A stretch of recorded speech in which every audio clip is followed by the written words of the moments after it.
that's my Twitter handle as well as my GitHub ID. So today I'll be speaking about my experience with controlling Lego motors and sensors using Golang. And just quickly wanted to share, I started my Go journey in 2018, and I started by contributing to open source projects. There are tons of them, especially in the DevOps space. Everything is Golang. Now Rust is of course coming up for many of them. But so that's a good way to start, as earlier also somebody was asking. So just contributing, even a small PR doesn't take much. Okay, so I'll quickly go through history of this. I won't spend much time on this. What is about Lego robotics and the types of devices. The idea today is that the ideas around compilation, the internals of Go compilation, and how do you have abstractions in Go, I'll cover by showing same code running on different devices. How can you structure the code?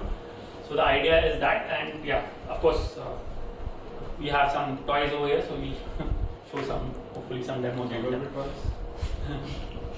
Sorry? Give away toys. Give away. Exchange, money exchange. So I mean, Lego. Who's played with Legos? Everyone, right? Yeah. And who's not play with Legos? Hey na. So, but in the late 90s they came up with these robotics. So I've not played with that first one, RCX. That was quite old. But then this Mindstorm, the NXT came in, which is this particular brick. You could make all kinds. So there were many sensors. Sorry, which brick are you talking about? So this one, which is supporting my Wi-Fi dongle right now. Okay. So this is the NXT brick. This was you could make quite powerful robots with that as well. So you had motors. The servo motors of the NXT are the most powerful ones ever built, and they had lots of sensors. The only problem was limited. The CPU and memory, they were minuscule. It was like a microcontroller. It was not a CPU as such, and network connectivity was a problem. And the programming, we visit that in the next page, but you could only program in Scratch. And to do C programming, you had to change the firmware, and then again you have to rechange it when you wanted to use the Scratch programming or the Lego interface again. Then came in 2013 EV3. So this is this particular brick, which is much more powerful. Right, everything is now in NBs. The CPU, it was a proper CPU, a single core CPU, but again quite limited in capacity.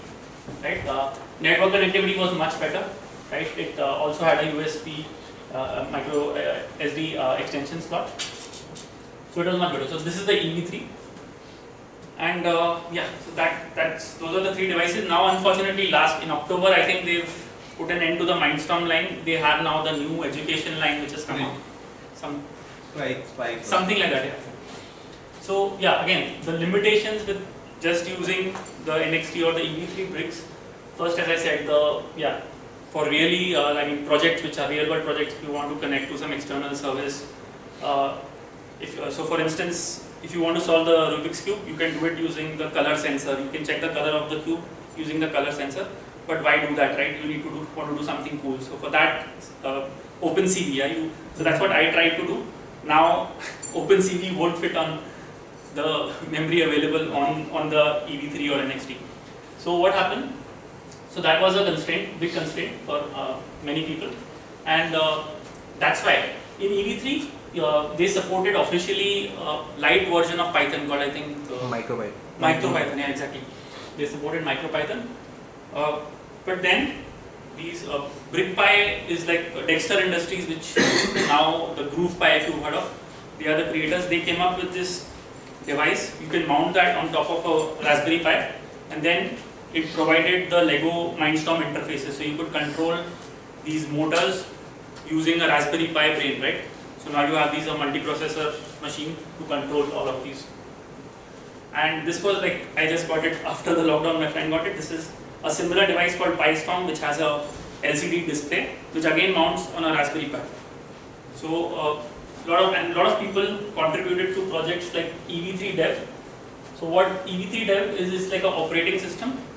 You can, instead of loading the EV3 OS, you could burn this EV3 Dev on a micro SD and boot the EV3 using that particular operating system. the same EV3 dev also runs on everything, the BrickPy, the PyStorms, everything. I've shown the links here. With that, I think we'll move on to the demos. So as I said, we go on the devices via some basic concepts. So we'll start with everybody's favorite program, right? So let's create a hello world. Okay. Let's have a main.go. Hopefully, we won't even have to write that because. So yeah, GitHub Copilot is going to help me with that as well. Yeah. So this is like a hello world program. Now what I'm going to do is I'm going to build it on this particular machine.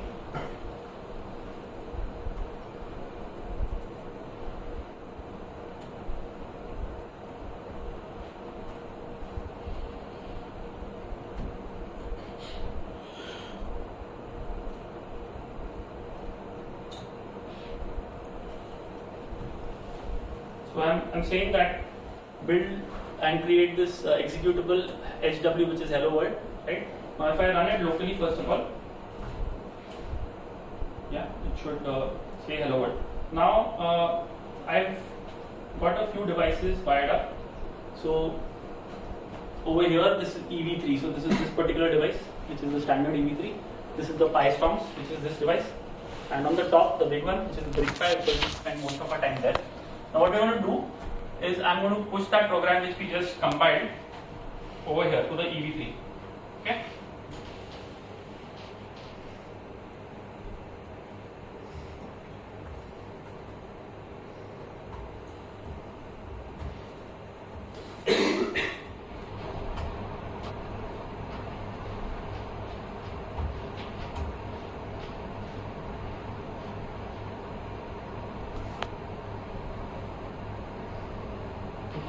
So now we are here.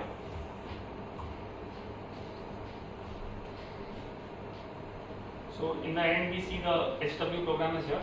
So what will happen when I run this? Screen का load है screen का load है जो उसका है screen No, it won't run. So just run on the terminal. Okay. If I run it, what will happen? different architecture, right? compiled So for it the won't same work. architecture. Right. Absolutely. So Who answered when I that? run it, Very good, smart one. okay. So when I run it, it says cannot execute the binary error, right? If I do a file on this,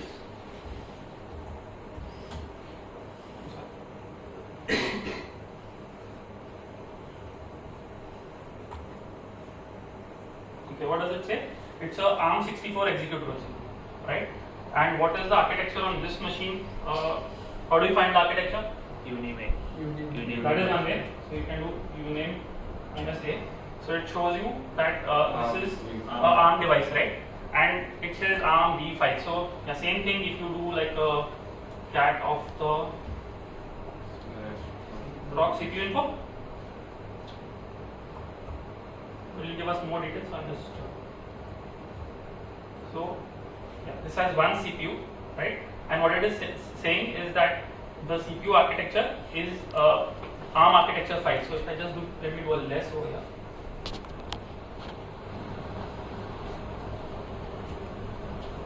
Okay. So the model is showing that it's a ARM device, and then it's showing CPU architecture 5. So ARM devices have different architectures as well internally, right?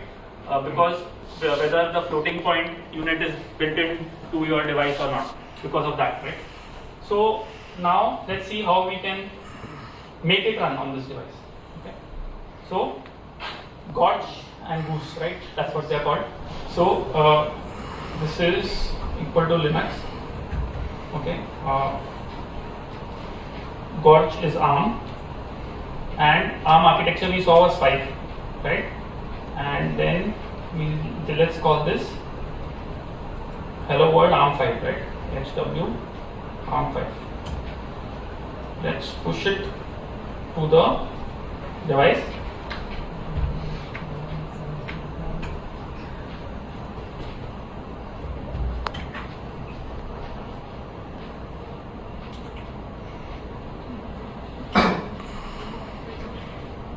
Okay.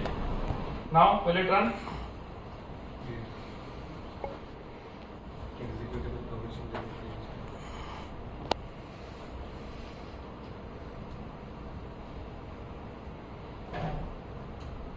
Yeah. Hello world. So now let's do a file on this.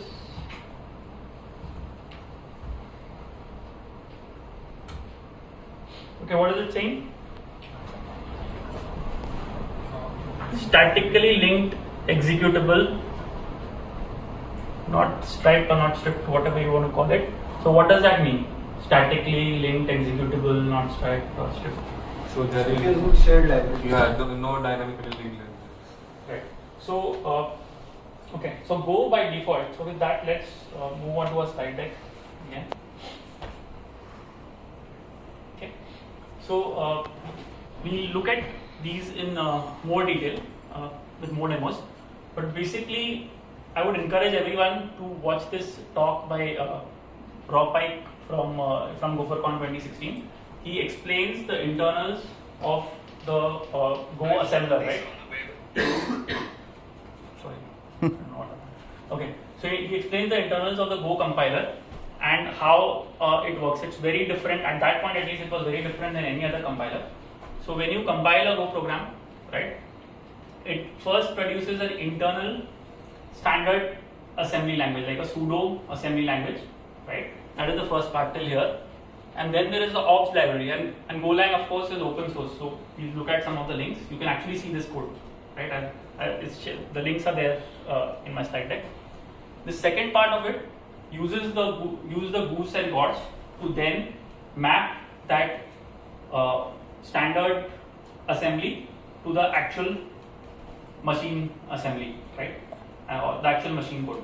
Now, the beauty of what that talk is, he explains, Rob explains that how, even though these architectures are different, what essentially changes, like in 95% of the cases, is that if the standard assembly is saying move something, the assembly move instruction from this register to the other, all the architectures, mainly what changes is the name of that operation. So instead of move, it will be called move I, and the name of the registers, right?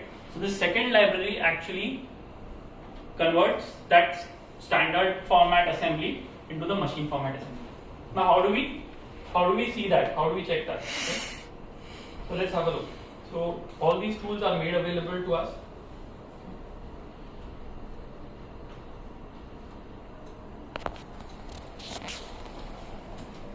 So we have like the main.go. So when you do a Go build, right? So it does two parts. It does the compile and it also does the linking, right? So if you just do the Go compile, you cannot execute it because it's got those dynamic references. So how do you compile with the and not build, like not run with Go? Just a Go. You can do Go build minus LDRs also, but Go tool compile is what you can use as well. So yeah, let's call it minus O. Yeah, let's go with this. So what we are doing is we are building the hello world.object file main.go, and if you give a minus s option, it will also, let's do one thing. Let's build this, and when I do a ll, we have this object file. You see this object file hw.o. Now if I do a Go tool object dump this hw.o, I need this slightly smaller. Yeah. Okay. So you see this assembly, right? And what you will also notice is these calls r underscore calls like this. So this is basically a relocating call. So this means that the linker is going to actually statically put the code there, right? The difference, if I now look at the same object dump of the actual binary which we got, right, which was HW, let's have a look at that.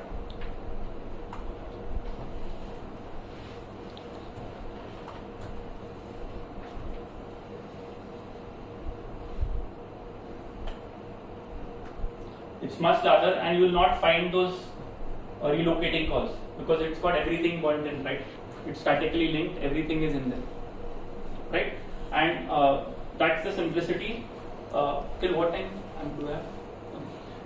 So I will not go through the libraries, but yeah, do have a look at this. So this is the object library is where you will see that you will have if arc equal to this, this, and it iterates through like it gets those pseudo instructions in the standard assembly formats, and then it loops through that if this is the register name in the standard format, and if the architecture is this is the instruction selection. So the mapping exists, and basically if you want to add a new architecture in Go, it's straightforward. You just add that reference in the ops portion of it. Yeah. So any questions here? Should I move to the next? Okay. So abstraction in Go. I don't know if I think Pankaj covered some of it, but we'll have a discussion on one of.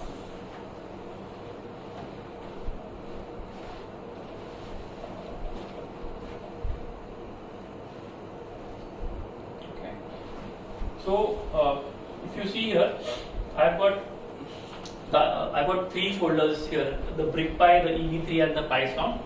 The idea is that in the main, I want to create an abstraction that I pass in. So how do you define abstractions? By interfaces, right? So if I go to common, so I've got an interface here, okay, and I'm saying there is a cube notation standard turner. Basically, what it means is, to solve a Rubik's cube, you feed it to any algorithm. Like this is the current state of the cube. The algorithm will give you R prime. What that means is, like those of you who solved a Rubik's cube, R is like right, D is D, right?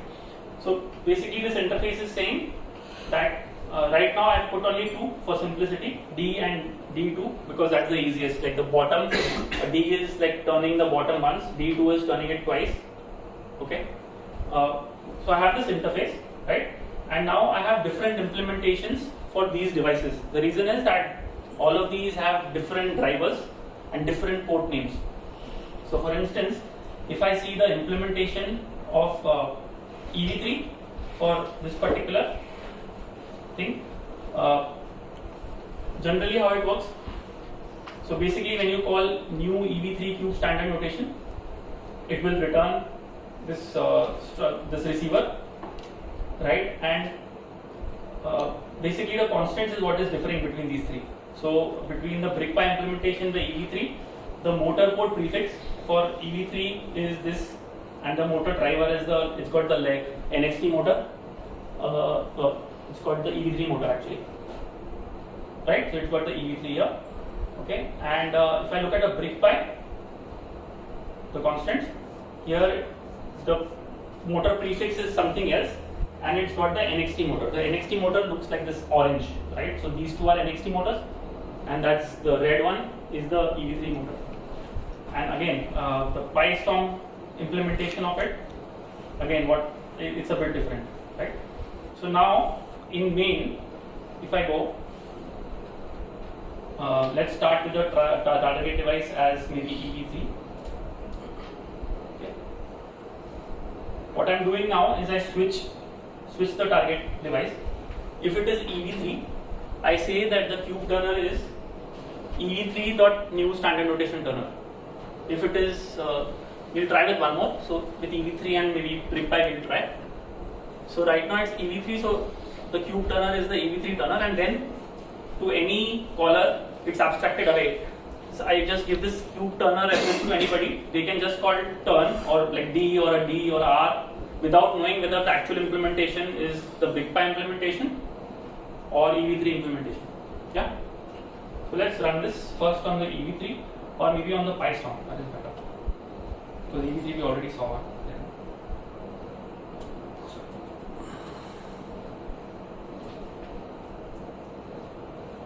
So it's going to actually come back to the same position. We'll start from here, then a 90-degree turn, which is D, then D2 is 180-degree turn, and then another D. So it's like a 360-degree turn, what this will do. So it will be easier to see also. So let's compile it and run it first here.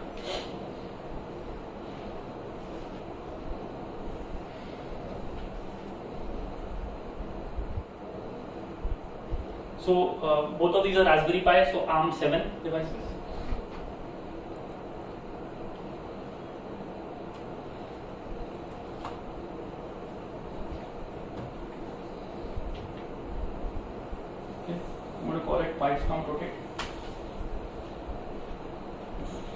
then I'm just going to copy it to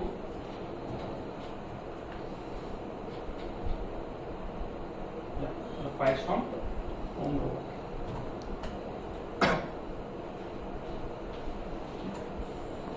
So now I'm going to go to this. Just going to rotate now.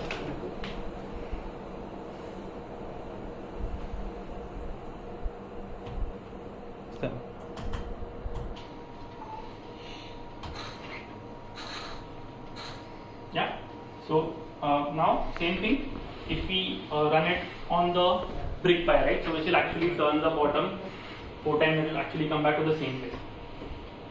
So to do that, let's just call. We run it with brick pie. Now at runtime, like I could do that, investigate the EV3 to find out whether it's a PyStorm, but that's not so simple, and that wasn't the purpose here. So that's why I'm setting it over here itself.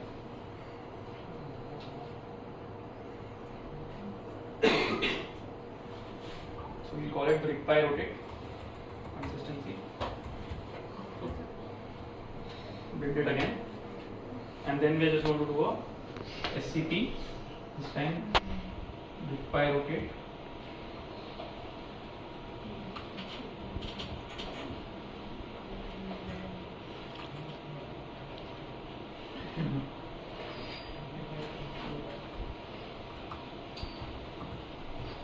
Okay, we're going to send it to the brick pie. Brick pie, my certificates are there in authorized keys. Do not ask me for the password. So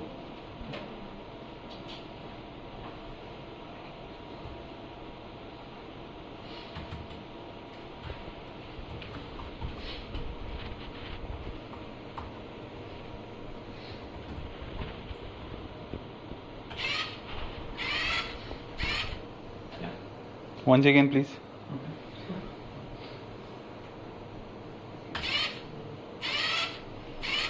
Okay, cool. Okay. Yeah. So go back. Okay. One. Okay. Let me go to the slide again. How much time do we have? Go ahead. I think so. Yeah, go ahead. Okay. Because I have more demos, but I've got more things to show as well. Okay. So solving a Rubik's cube, and not, again, as I said, the purpose is like showing to demos what is possible, not to do everything here. So go concepts, linking them, how they map to even solving any problem, right? So when you generally talk about solving a Rubik's cube with Lego motor, so there are programs out there with NXT, with the oldest bricks, with Python, right? You can just copy them and paste them. It's using the color sensor, but as I said, that's no fun, right? So generally the solution is first finding out the facelet, the color of each facelet. So I don't know how many of you are there on Twitter, but I've shared a video of how the color detection part is done with this, right? But yeah, so that is one way. So you take a photograph of each of these faces, then you use something like OpenCV. So with Go, there is a project Go CV. So I've used that Go CV, right, to find the colors of the facelet. How do you do that? You just see. The next is you now found out the color of all the faces on all the sides, or the facelets on all the sides. So how do you find? That is really challenging. So I don't want to write the algorithm for that. I am not that capable. So there are directly libraries like the Coesimba available, which give you like in 19 moves generally, maximum 19. They'll give you a solution. So you get a string, okay, and the third is to perform the steps. So just to give more details, this is the this is been taken from the Coesimba page. So a cube definition string, if you give you need to give an input like this, up. So in this case, up is all red. So this will be R. So this is already solved. But generally, up face, all the facelets, what are the values, that goes as an input to this Coesimba algorithm, and then it will give you a solving solution like R prime, D, that kind of. And the last part is, given that solution, you just have to implement this code, right? So now the first part, the detect facelet color. Yeah, this is actually from this device. So the Pi camera, this is the Pi camera attached to the Raspberry Pi. It takes a photo like this. You convert it to HSV again using the OpenCV library, which makes it easy. It gives you more standard results when you want to detect colors. So converting it to HSV frame, and then basically you have you draw like these squares on each of them, and then take the average HSV value for the pixels in that square, and that's how you get a relatively accurate color. You do a color detection. The challenges I face, so it works well in light, right? But in sometimes I'll get one value wrong, and even if your one input is wrong, Coesimba will not give you, will tell you that is invalid, right? I've created like a simple model.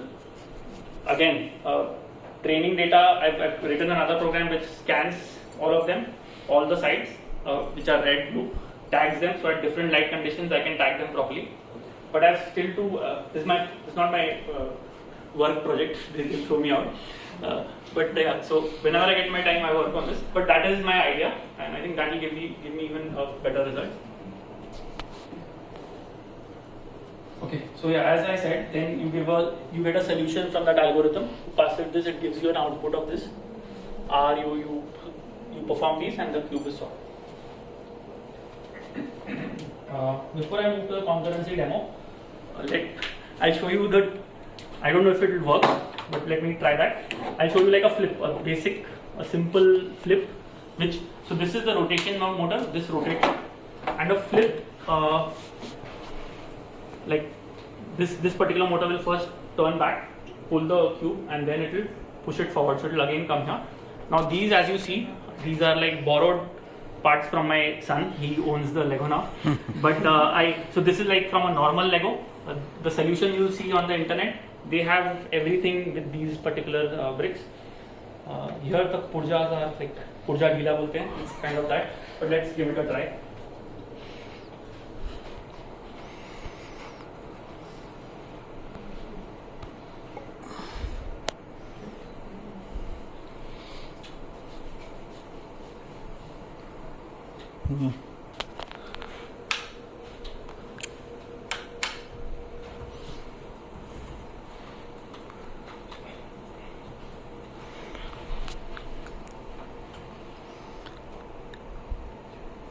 So just to show you what is happening here. Here it's similar to the earlier one, but it's only for the BrickPy, because my actual program which I've written, it's BrickPy. Now I'm putting it in cleaner code. But basically, after the rotation of the bottom, I'm doing a turner.flip over here. And if you look at the implementation of that flip, as I told you, it will, yeah, this is the flip implementation. So I first mount it if it's not already mounted, this arm. So this is the arm. You mount it if it's not already mounted, and then you rotate this particular motor, so it will pull it back with certain power, and then it pushes the cube. So when it pulls it back, there's a slight slope, right? So it will turn this way, and then it will push it back. So if it doesn't work, I'm sorry, but let's give it a try. We've done it twice maybe. Okay. So first it will, if it works, then execute format error. So we didn't build it correctly. I just built it with Go build, right? That wasn't intended, but could be found out. Come on, tell me. Boost is equal to Linux. Okay. Crowdsources. Yeah. Okay. 4, 5, 7. 5 or 7? 7. But unfortunately, we need to copy again. But hopefully, this will be quicker.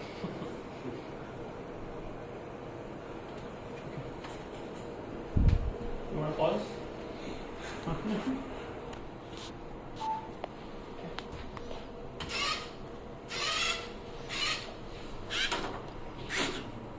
Wow. Hey, एक और बार. Repeat once more, encore. Popular demand है.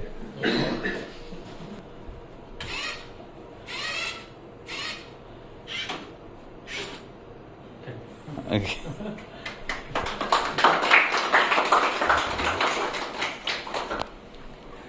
So I think I had one more concurrency one. So there what I'm trying to show is, in the previous session as I mentioned, like concurrency is always a challenge. So this is like a touch sensor and this is a sound sensor. So what I tried to do was that as the sound increases, the rotation speed of this cube will increase, and the main thread will listen for this being touched, and if it gets this touch, it will stop the process, right?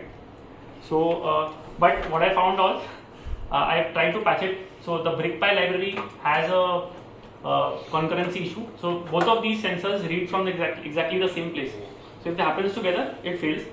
I copied that file and I locally put a mutex lock there to fix it. It's working, but like in 2-3 times it fails one time.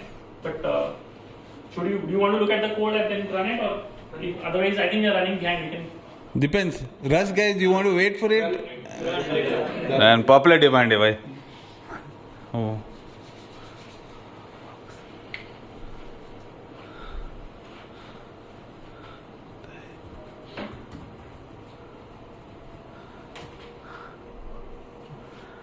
So as I said, here in the main program, what I'm doing is first in the Go routine I'm calling brickpy.rotate cube. So this is the one which listens to the sound sensor value and rotates the speed, increases or decreases based on the sound intensity. And this main thread, basically what it is doing is it will wait for this touch sensor to be pressed, right? Which is this particular sensor. And if this is pressed, then it is going to send on the termination channel a message that I'm terminating the main thread. So let's go to so this rotate cube gets this termination channel, and then this select is how you can listen to multiple channels in Go, right? So if it receives a termination message, then this Go routine is going to return, okay? And once it returns, otherwise what it is going to do is it is going to get the sound intensity value over here, and then it is going to rotate. So so get rotation details. Basically, I just put a case over here that if sound intensity is between this, you rotate with certain power and certain degree. So it basically increases with the sound intensity. Okay. So before I run this, maybe I just do one thing. So I'm going to unmount it because it will be easier to see. Okay. Let's compile it.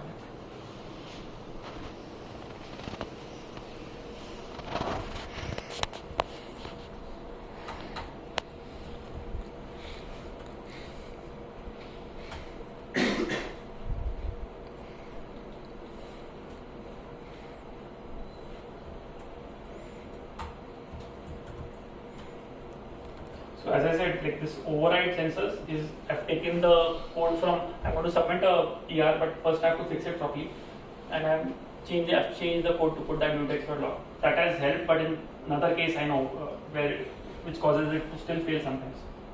Okay. Anyway, I'm going to now push this there.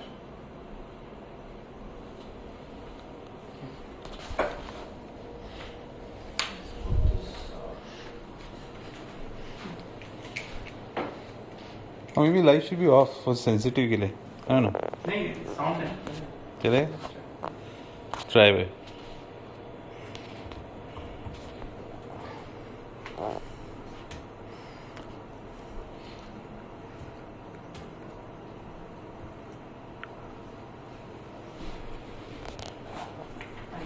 Yeah.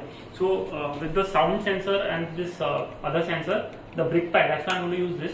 You need to reattach it so that it detects it, the sensors.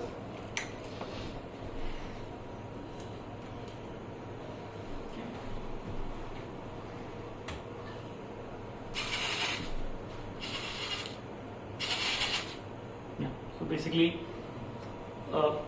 sound intensity, if it is between 30 and 40, then the power is higher. If it is like lower, and then like when I press that this particular touch sensor, then it terminating rotate, go routine return, and exiting code. That's it.